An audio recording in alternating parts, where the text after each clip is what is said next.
We also stood up to other companies and organizations when we took a stand in 2021 to protect women's sports in the state of Florida. Because you have this situation, you'll have someone compete on the men's swim team for 3 years and then switch to the women's team and then win the national women's championship? First of all, that is a farce.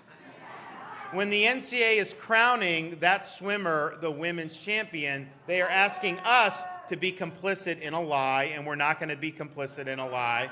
But it also takes away opportunities from women athletes. You had the number 2 finisher in that 500-yard NCAA was actually a Florida resident, and she should have been the national champion. You also will have, you'll have high school track meets where there'll be like 8 sprinters make the finals, and 2 of them are biological men, and they win the top 2 slots, and then the other girls are 2 slots behind of where they would be. So we said we're going to take action. We're going to make sure in the state of Florida, girls and women athletes can participate and do so with integrity and with fairness.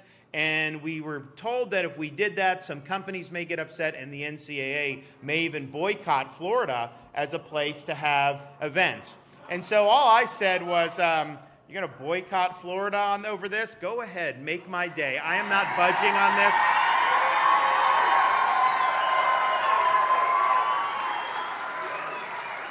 We're not budging. We're going to do what's right. And guess what? Because we stood up for what's right, have they boycotted Florida?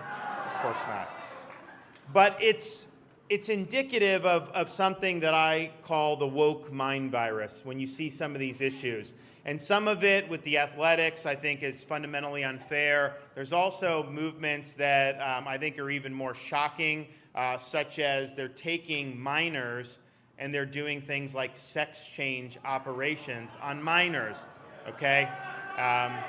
And what they're doing is they'll do puberty blockers, they'll do double mastectomies on young girls, they will actually castrate young boys. And first of all, this is not based in solid science. European countries were starting to go down this road, and they reversed course because they realized it wasn't justifiable. But that's what we're seeing. So in the state of Florida, first of all, too, kids go through a lot, okay? They have times. 80% of the dysphoria that is being identified resolves itself by the time they're 18. So we actually have people who are adults now who are testifying in favor of what Florida's trying to do. We're going to tell these doctors, you cannot perform. It's basically hacking off private parts. You're basically mutilating minors. You cannot do that and keep your medical license in the state of Florida. We're not going to let that happen.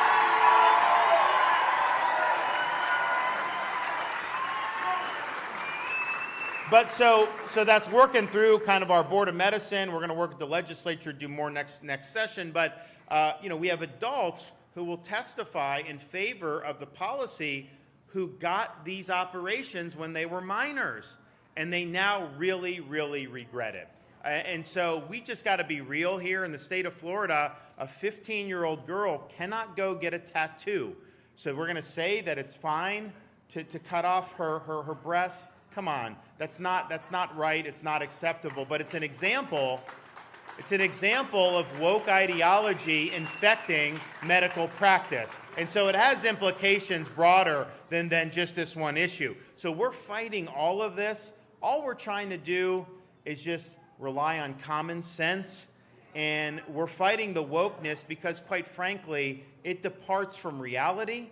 And it's not something that a sane community would want to embrace. And I've said with all we've done, Stop Woke Act, standing up against the gender ideology, all this stuff, and fighting the woke corporations, that under my leadership, the state of Florida is where woke goes to die.